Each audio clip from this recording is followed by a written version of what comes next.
Today, we speak of devils.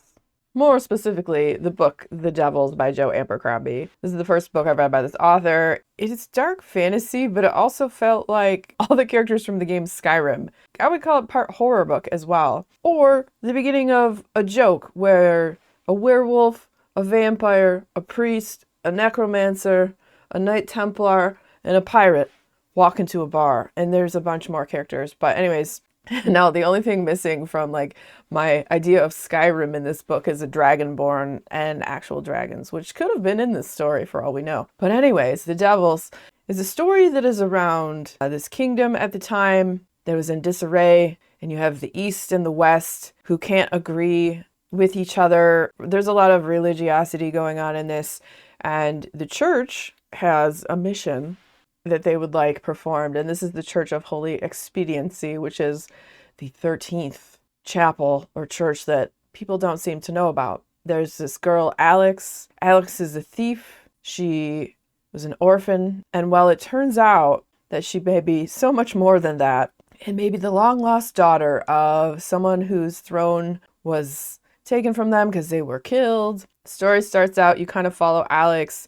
She is found by her uncle and told that she is a princess and is heir to this throne, and that they need to get her to the serpent throne to take her rightful place as heir. And this starts off a whole crazy whirlwind of a story, because she's to be escorted there by a cast and crew of characters that are basically devils. And these are people that the church, there's this Cardinal Ziska, and she keeps these people locked up basically in what seems like a dungeon area. There's a vampire, there's a werewolf, a necromancer, there's an elf, and then there's some other characters who kind of like oversee these people, who is Jacob of Thorn, which is this Knight Templar who is cursed. And then you have Baptiste, and she seems to be a pirate, but she's done so many things, like jack of all trades, master of none, like a little bit of this, a little bit of that. And so this crew of characters is put together because Cardinal Ziska, she calls this guy Brother Diaz from one of the chapels across the land to come. And Brother Diaz in the beginning is like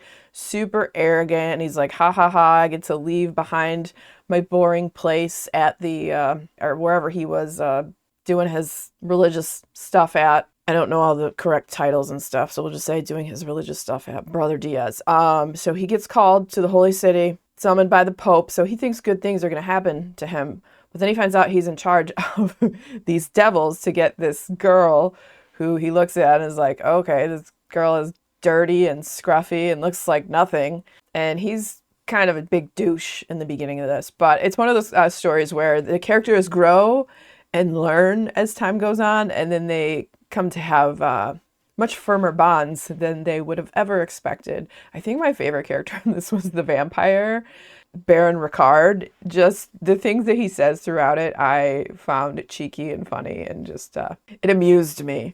Alex is brought there. Brother Diaz finds out what he's called there for, and he was not really expecting that. He was expecting something all great and grand. Who knows? So like, it seems like all these priests are like just trying to get ahead and trying to do everything for themselves. A lot of it seemed very selfish and not very in the mind of what the whole purpose of religion was originally supposed to be, you know, to help others and whatnot. And so it also seems that Cardinal Ziska may have sinister machinations behind the scene too, to want to have this girl put on the throne. And so they start out their journey. You have Alex, who is this thief, and she's going to be a freaking empress of the land if all goes well and they make it there. Obviously, they're going to face many trials and tribulations. There's so many.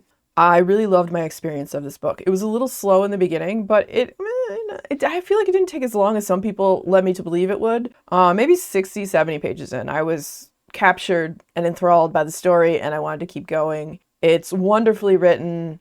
It brings out all the shades of gray of these different people, just how they do have their good sides, but they also have the really bad sides and everything in between, and just the dynamics between everyone, the arrogance of some of the certain characters, and just how they grow and evolve through it was quite the journey that you come along with them. And characters in the beginning here, you're like, ugh, you're the worst. Like, I really did not like Brother Diaz in the beginning, but he really, he grew quite a bit, and maybe was able to remove his head from his butt, so that helped. He didn't have his head up his own butt, and he became more of a better human and person. I feel like everyone grew on this journey as we go across the land. And here's the thing, too. So the woman who had been on the throne, Alex, is the blood and had first claim to it since they found her. And so these sons, which are her cousins, are along the way going to try to stop her and kill her. And there's all these crazy different characters. It could definitely be horror,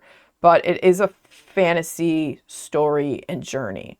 It has all the elements of that. It is very gory and very brutal, especially our werewolf, Vega, who is bad and good at the same time. Like, she means well, but also has no control over her other self, which is the wolf. She just rips and tears her way across the countryside as they try to get Alex to the Serpent Throne. I feel like you'll definitely like, if you read this, you'll definitely like some characters more than others. I'm curious, who is your favorite character if you read this? Like I said, mine was Baron Ricard, the vampire. Not just because, he'd tell us stories of dumplings and his wife Lucretia or whatever, and just the things he said, his dialogue was sublime. That was really fantastic.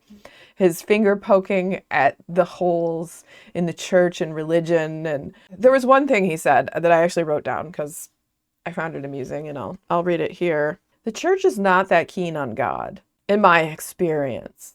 They think of him as much as a lawyer thinks of the law, something to be got around. I find it a shame that the saved are, as a rule, so little like their savior. I'm like, oh, yeah, you could apply that today. That's my religious trauma coming out. It's probably why I love the vampire so much. So, wonderfully written, darkly deranged, very gory at parts. There's some twists, but I can't say that I didn't see them coming. Maybe you won't, maybe you will. I'm not going to say what they are. Overall, it was fantastically dark and magical and brutal, and it's kind of a found family story, I would say, but a found family who is destined to maybe not stay together forever. And I'm curious, like, I feel like there could be a second book, but as far as I know, this is standalone, but it feels like where it was left off, because it leaves off with these other people in a carriage heading towards the Holy City to go see Cardinal Ziska again. And there's a guy, and then there's some sort of, I think, person of religion, I don't know, in the thing. And they're going to see about some sort of thing that could be a mission. And I was like, is there going to be another book? Because I would totally read it, because I really like this one. I don't read enough dark fantasy. I mean, was the Dark Tower dark fantasy? Yeah, that was probably, I would call that dark fantasy. So maybe that was the last thing I read that was dark fantasy. And I'd be curious to see and read more by this author in the future. So if any of that sounds good to you, definitely check it out. And if you enjoyed hanging out today, hit that subscribe button, come back to me again, and we'll talk about more bookish things and weird stuff.